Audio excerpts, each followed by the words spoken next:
All right, Glenn, just check this out. A list of interesting games. Just check this out. Hello, everyone. Welcome back to SwitchUp. And today, as you heard, we're going to look at some interesting games that we've been playing. Yeah, we've got 6 games to tell you about, 3 each, of course. Games that cover a wide variety of genres and... All varieties. All the varieties in the world, actually. So, should we start this because we're getting silly already? I think this is perfect. So what games have we been playing? Well, let's find out.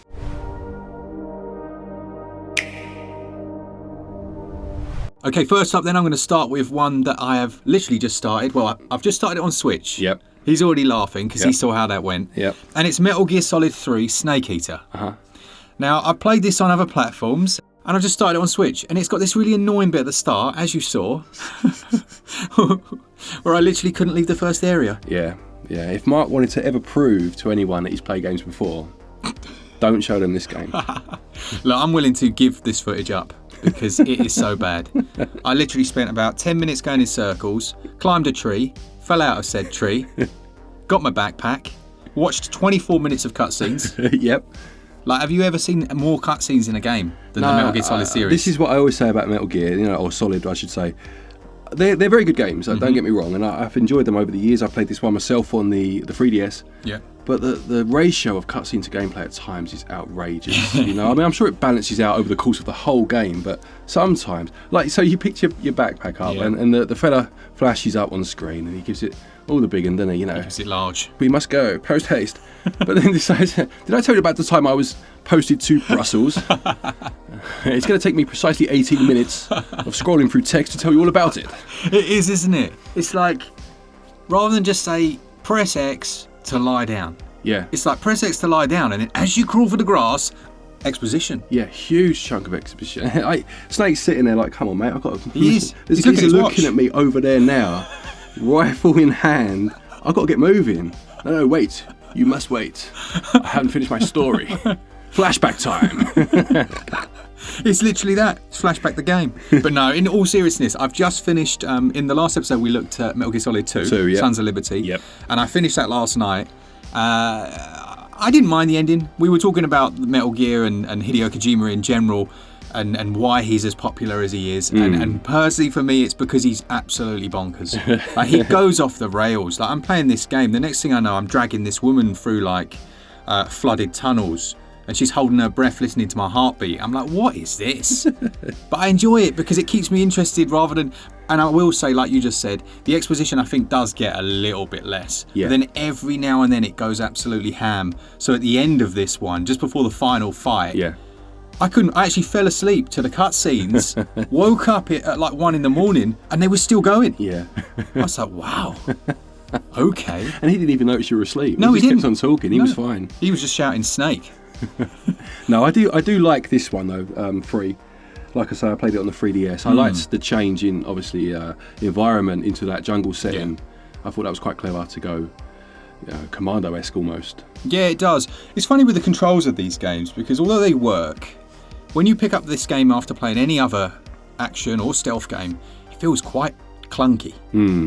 Like you press that button to stand up, but then if you're just crouching and you move forwards, you lay back down again. You have to press it again to fully stand up. Yeah. Again, very Hideo Kojima. It's, if you've played Death Stranding, he does not quite as many strange things, but the way you like juggling the stuff on your back and man, I need to play that again. I don't know about standing up and get back down, but I think some of it was I think I'm right in saying in the original you could.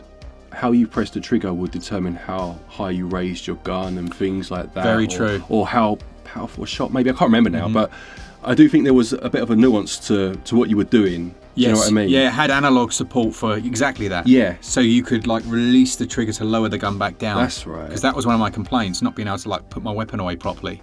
But yeah, people said if you just release that dual shock trigger on the old one, it would gradually go back down. So maybe that's lost in kind of translation almost in terms of ports to newer consoles. Yeah. Certainly the Switch.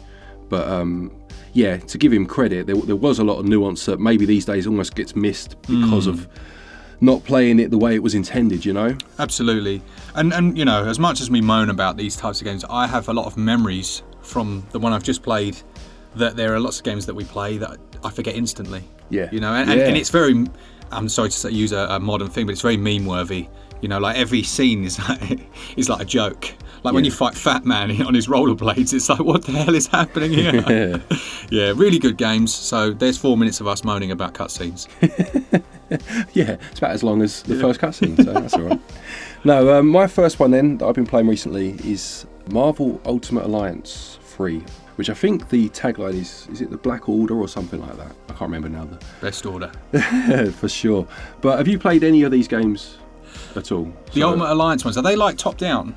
Yeah, top down. Isometric. Almost like dungeon crawlers, but not, you know, like where you're beating up a whole bunch of enemies, moving through a few passages, then fighting a boss. Yeah, are they co-op or are they single player? They're co-op, although I haven't played this one in co-op. I've Okay. only played it single player. But the originals, I think, were on like PS2. It would have been that sort of time, GameCube. Yeah. Round about then. And I'm pretty sure I'm right in saying there was an X-Men specific one as well. So Right. you had the Marvel ones, which had like the Avengers and a whole bunch of other people in. I think there was an X-Men one as well. I enjoyed them back in the day, and I was quite pleasantly surprised to see this one announced. I mean, this was years ago now. It's quite early in the Switch's life. Because it kind of came out of nowhere, because it was a franchise that died, really, you know? Yeah, what story? So are they following a specific part of the MCU, or are they just completely new stories, or what's I mean, these were probably before the MCU was probably set up, right? I suppose it ties into the MCU slightly, but it's much more comic-based, I would say. I remember going to see the Avengers at the cinema. Right. And in terms of following anything comic book related on screen, I fell off a cliff. I just give up. It was too much. But I just enjoy, so obviously you can create a team of 4. You unlock, I think it's like 30 odd characters as you go through the game. You unlock them as you go, you level up, and you can put skills into your characters as well. It's quite, it's a decent RPG mechanic to it in some ways. And it does have that co-op element, albeit, like I said, I haven't tried it. But I just enjoyed it because the other day I mean, we said before, I collect Lego, and recently they've released the X-Men jet, the Blackbird. Yeah. So I bought that, and I was building it with my kids, and then they were like, "Oh, this is great. Who are these people?" So then I looked on Disney Plus, and they had the old X-Men cartoon on there. Nice. So we've been watching that together from the early 90s, it would have been. And then I was like, I'm sure I've got a Marvel game upstairs somewhere. Yes. And when I looked on the shelves and found Ultimate Alliance, and I was showing the kids that, and they weren't really interested in playing, they just kind of wanted to watch, hence the reason I haven't played it in co-op. But it's a good game, actually. Was it sealed when you went upstairs? No, it's one I did play a while back and got, relatively far, about halfway through, and then just, I don't know, you just move on, didn't you? I have seen this one, and it does have quite a big following, actually. People quite liked this game. Here's a question for you. Who is the best superhero? In Marvel? Or just Marvel. Marvel, for me, I was always a Daredevil fan. I used to collect the Brian Michael Bendis Daredevil run. Yeah. But I was a big X-Men fan back in the day. Cyclops, Gambit were my favourites. Yeah. There. What's her name? Rogue. She's pretty cool. Ghost Rider. Used to like. He said every one, hasn't he? Yeah, but not the conventional ones. No. Like people like Iron Man and Captain America. Now, I've never really been bothered about Spider-Man. Guess who mine is? Go on, who's yours? But you won't have a guess. Is it any of the ones I've just said? No. Hulk. No, not the Hulk. Come on, that's like the. That's like the. No. Bit obscure, isn't it? No. A little bit more obscure than that. Moon Knight. Here's a clue. Oh, Professor X. Don't ask what the clue was. He's your favourite? Is it because of Patrick Stewart? Yes, of course it's because of Patrick Stewart. He was great, wasn't he? I love Patrick Stewart. He got the sexiest man at one point. Well deserved. Well deserved. That bald head of his, it gives me hope. That chrome. Yeah, that chrome dome. No, but in all seriousness, this is actually a decent game. Yeah, it is. And I think it's quite a hard one to find these days, I very rarely see it in shops. Sweet. I think Nintendo actually published it. So you would expect it to be quite easy to come across, but when you do, it's kept its value as well. Yeah. So it might be one to wait for an eShop sale if that ever happens with it. I don't even think it does. Very, very, very rarely, yeah. But if you like your superheroes, obviously making your own team, having that, that light RPG touch to it as well, and a whole host of different levels and whatnot. Yeah, it's worth playing. Good game. Lovely stuff. Okay, from that one then to something completely different. I'm going to talk about Brother: A Tale of Two Sons. Which is on the Switch. It's on pretty much any platform you can shake a stick at. Yeah. And it's basically, originally it was designed as a single player, 2-character adventure where you control each character using a different analog stick. Oh, right, yeah. Yeah, so you've got your the 2 brothers that are on a quest to try and save their dad's life. So they're heading towards a tree to do something. get some ingredient or something. But I've started playing the Switch version, which is very impressive. 60 frames per second, looks lovely. There's a bit of jank with shadows and stuff.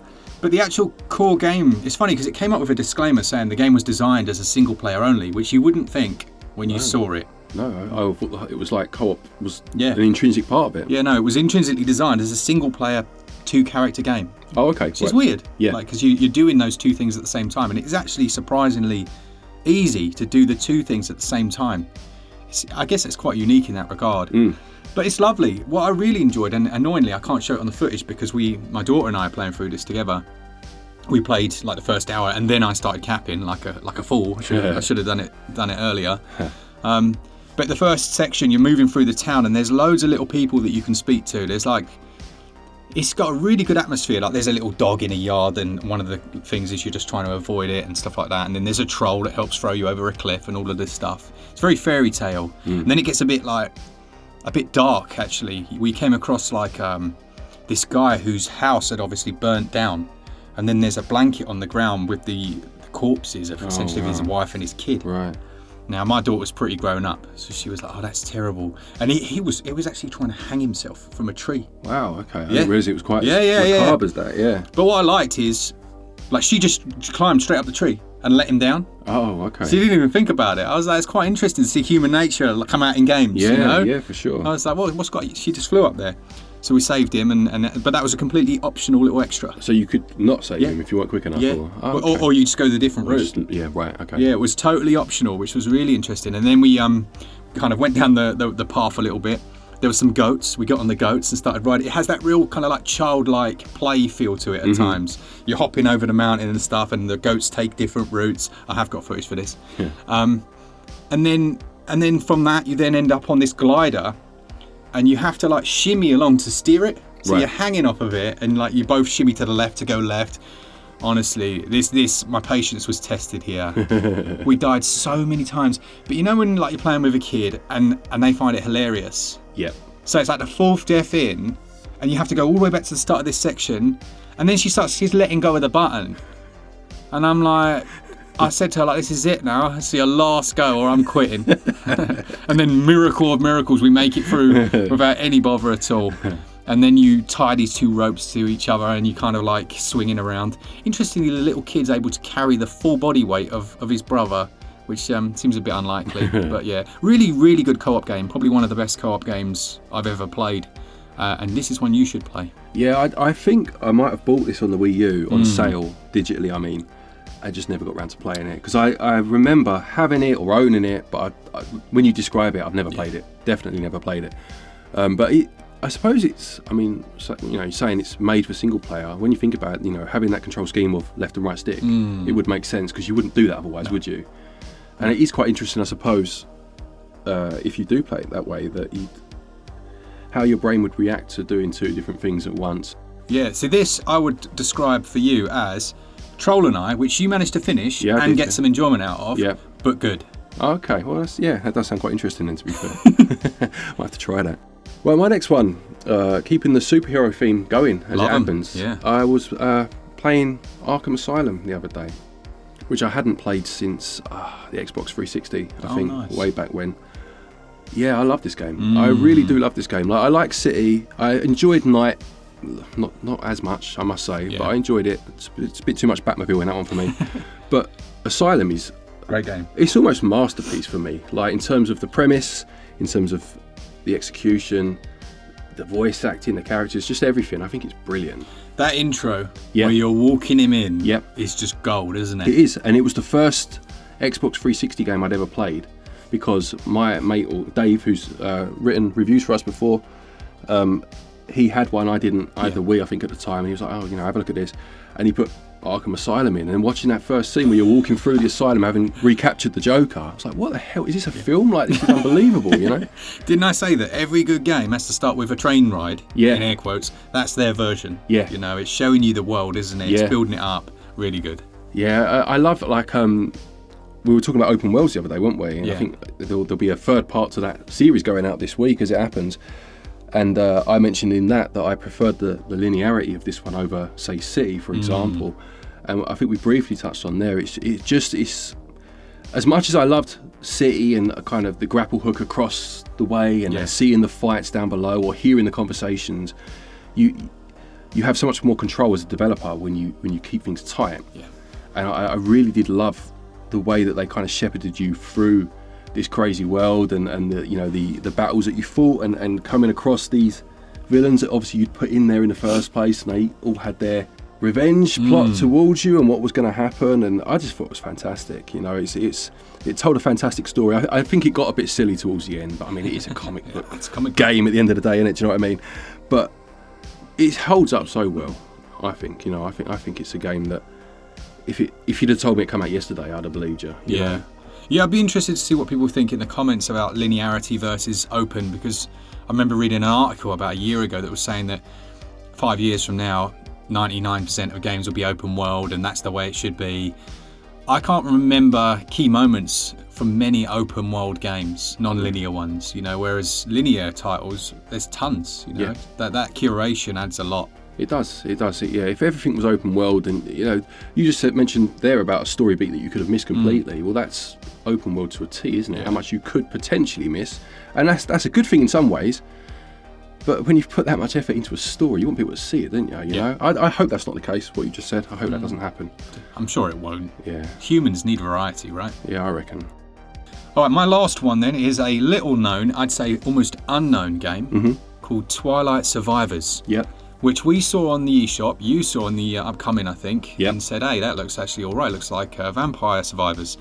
And it is. Yep. I bought it. It cost me about £1, something like that. Not much at all. I think it's like base price is like £2.60. It's really ridiculous, cheap. isn't it? Now, it's very much a Vampire Survivors clone, but with a Japanese style. Yeah. And it's really polished, isn't it? Like, the characters look lovely. We kind of booted this up with, I think, in the back of both of our minds, the expectation of some really janky moments. Yeah, I mean, obviously based on Vampire Survivors, only one player, which is a major drawback. Huge, yeah. But, yeah, cheaper than Vampire Survivors. So you're thinking, well, what have they had to cut to undercut them in terms of price? But you wouldn't know it at all. Like, production values are sky high. Yeah, it's really fun. I'd say it's probably easier than Vampire Survivors from what I played. I was able to, like, I think even in that session did we beat the run, or did we get right near the end? I can't remember. I think we did a couple of the levels, didn't we? Yeah. The one thing I would say, I only played it briefly, so it may be obvious once you've played a bit more of it, but in Vampire Survivors, when you're getting your power-ups or your upgrade, you know, you're getting your level up, and it's giving you your choice, it's always something that will impact you immediately. You're gaining a new skill or you're upgrading an existing skill. Here it seemed to be at times that you could choose to upgrade something that you didn't own yet. Yeah. And I don't know if that's... Yeah, it was a bit odd, wasn't it? It was a bit odd, but it may have been just, you know, early teething problems with a game, and then you understand what's going on later. So don't take it as a negative, but it was a thing, wasn't it, you know? It was, and also you got to the end boss and he didn't move. Do you remember? Oh, yeah, it glitched out, didn't it? It was a bit just glitchy. there. Yeah. But it looks great. It performed, as far as I can remember, pretty well, didn't it? Yeah, it was about 30, I think. Yeah. There weren't any major issues, really. It was, for £2, like, it was a great little loading game. I really enjoyed it. Music was good, visuals were good, the play was good. Yeah, enjoyed it. Yeah, the only thing that really counts against it is Vampire Survivors. I mean, A exists, obviously, because it's been inspired by it, I'm sure, but it's only like £1.50 more. Yeah. And it has multiplayer. And it has multiplayer, yeah, exactly. But if you can look past that, or if you love Vampire Survivors so much you want a very similar game to it, it's well worth grabbing. Very good game. Yeah, for sure. There's not really much more you can say about this one. It's quite simplistic in that regard, but good game, might be worth, you know, a little pickup. Yeah, and it's nice to highlight it as well. Right, my last one then is THEATRHYTHM. Final bar line, I think, is again. I'm struggling with taglines today, but again, have you played any of these? I have. I don't know if I've played it. I feel like I have played it because this was Square Enix, right? Yeah. Yeah, and I'm sure. Did it have a demo? I can't remember. It might have done. I feel like I've played this, but only like 1 or 2 levels. Right. I'm sure someone reviewed this for us. They did, yeah. Holden Green reviewed this one for us, and I've played it on the 3DS. There were two games, and obviously now they brought it to the Switch. Anyone that hasn't played it, it's basically a rhythm game, as the title would suggest, but it's based in the Final Fantasy world, I guess. And you kind of play through each of the games. Yeah. So you click on one of the games that you want to play, and then you have like what do you call it, like boss music stages or field music stages or event music stages. So obviously it will take music from that game for whichever of those applies, and then the characters will be like walking through the fields, or they'll be, you know, obviously fighting the boss, and getting perfect hits in terms of the rhythm on screen deals damage or moves you further along, or unlocks treasure chests for you as you go. That's you know, cool. and you can level up your characters. So it's got, you know, a huge amount of the characters from across all the games. Yeah. And they all have their unique skills, and you, as I say, you can unlock more skills for them, and it might be like the effects in battle that they have. You know, they might have like a magic effect or something like that, and each has a particular class as well. So you have like physical ones, magic ones, healers, etc. So it's almost like playing a musical RPG. Yeah, I was going to say. Yeah, you know, it's a lot more in depth than you may expect it to be. You might just expect it to be the music slapped out of one game, chucked into another, and you just, you know, you play it as a pure rhythm game, and it is that to an extent, but there are a lot of mechanics at play. Yeah, I seem to remember he absolutely loved this. Yeah, if I'm assuming he was a fan of the series from the 3DS games, that would make sense to me, as I was. But this is a very good revival of that series, and I hope it gets some recognition. I hope people that haven't played those games give this one a chance, because if you have any sort of love for the music in Final Fantasy, and let's be honest, a lot of people that love that series will specifically love the music as a big part of the games, right? This is a nice way to celebrate that. Yeah, I've got my nice vinyl out there. Yeah. Very good, very good. Yeah, this one, go check out that full review, because I think that'll give you a lot more maybe insight into the minutiae of the game. But yeah, it looks very good. Yeah, and one last thing I will say on it is I do seem to remember struggling at times with the controls on the 3DS because it was touchscreen, whereas this is button. You could play that one with button too, by the way, but this seems a lot tighter. So it seems like that move away from touchscreen, actually, which I thought might hinder it, has helped it. That's good. So yeah, that's good. Good game. All right, so let us know your interesting games in the comments. That is the end of another episode. I enjoyed that one. Yeah, some good games in there, some really good games. As we always say, please do let us know any games that you've been playing. It's always nice to read what other people are playing. Would you recommend it to other people? How much did it cost you? All that stuff. And don't forget also, if you are looking to pick any games up physically or digitally, you can get your eShop credit via our website, switchup.gg, get yourself 5% cash back, and there's a link down there to Play Asia if you want to import any games. A quick thank you to our patrons and our channel members for your continued support, and to each and every one of you for watching our videos. Take care, and until next time, happy gaming.